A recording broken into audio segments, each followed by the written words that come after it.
So in chapter 1, we've been talking about the people. Now, in chapter 2, Malachi shifts his case against a different group of people here. Yeah, in chapter 2, the case turns to the priests themselves, those who were offering the sacrifices in ancient Israel. And you see that in verse 1. And now, O ye priests, this commandment is for you. And he draws them back to their ancestor Levi. In verse 5, my covenant was with him of life and peace. But down in verse 8, you are departed out of the way. You have caused many to stumble at the law. You have corrupted the covenant of Levi, saith the Lord of hosts. That's serious. What impresses you about that? Well, first of all, I wonder, did they really understand the covenantal offering that God had provided to them through their ancestor Levi? That would be my first question. And second of all, are they really taking the time in their lives, were they doing this, to study and understand what God expected of them? Now, I've tried to bring it to my own life. There are a series of covenantal obligations I have taken as a member of God's kingdom, beginning at baptism. And there are specific promises I make that I renew at the sacrament. And the opportunity at sacrament every week is to ask myself, am I remembering the covenant? Now, this word corruption is an interesting word. It comes from the word rupture. And when you put the CO in front of the word, it intensifies it. So corruption means an intense breaking or intensified rupture of something. So imagine this relationship with God. He's built this relationship with the people, and they've broken it.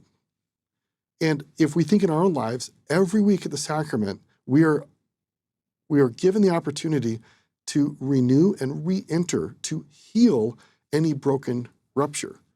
God wants to be in a relationship with us. If there's any great message we can walk away from the scriptures with, God wants to be in a relationship with us. He does not want broken relationships.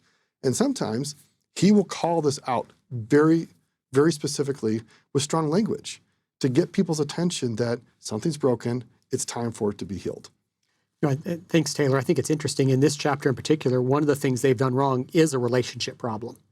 He calls them out for how they've been treating their wives. They're putting away their wives. They're marrying the daughters of strange gods, and so they've broken the relationship they have with God. In this case, some of them are also breaking the relationships they have in a marriage relationship, right. And God calls them out for, as it says, dealing treacherously with the wife of their youth in verse 4. Isn't it interesting? We have these two summary commandments: love God, love your neighbor.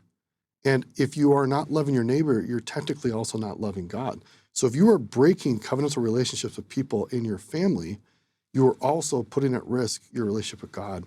And we see this in the Book of Mormon, where Jacob, he says, it's General Conference, I wanted to give an uplifting message, and I have to call you guys out because you're breaking people's hearts, including God's.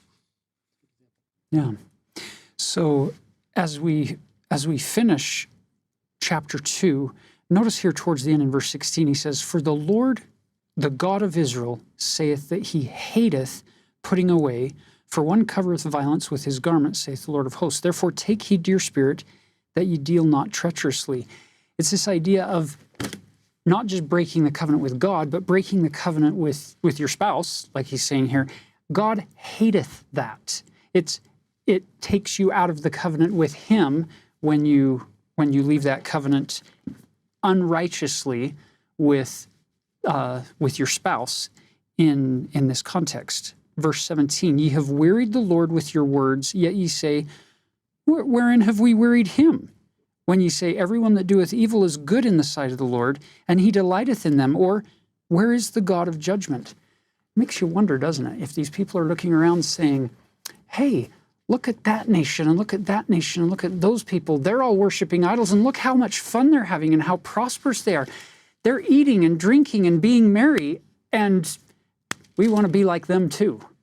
Well, and that even comes up in the next chapter. I mean, we may get there, but if you look over in chapter 3, in verse 14, ye have said, it is vain to serve God. And what profit is it that we have kept his ordinance, and that we have walked mournfully before the Lord of hosts? And now we call the proud happy. Yea, they that work wickedness are set up. It's pointless to serve God, is what they're saying. And the proud are happy, the wicked are succeeding, those that tempt God are delivered. And they seem to be looking around the world and saying, everyone else is succeeding, and is not keeping the commandments, and they're happy, they're rich, they're wealthy, they seem to be healthy and happy and successful, and God has an answer for them in verse 16. I'm keeping track. I have a book of remembrance. It's written before the Lord, and those who do honor me, I will make them into jewels. They will be mine. He will own them. That's beautiful. Briefly on that verse, it makes me think about one of the purposes of the Book of Mormon is to record God's acts of hesed, or mercy, or loving kindness. And one of the ways of reading this verse is that God preserves the scriptures and invites people to be in the scriptures on a regular basis because they are the preserved moments. They are some of the preserved moments of God's loving kindness. So if in your life you're feeling like your relationship with God or with others is strained, you might begin by looking at the scriptures and looking for God's hand of mercy in the lives of others, and then look in your own life. Where have you seen God's mercy and hesed and loving kindness in your life? And then go and do likewise.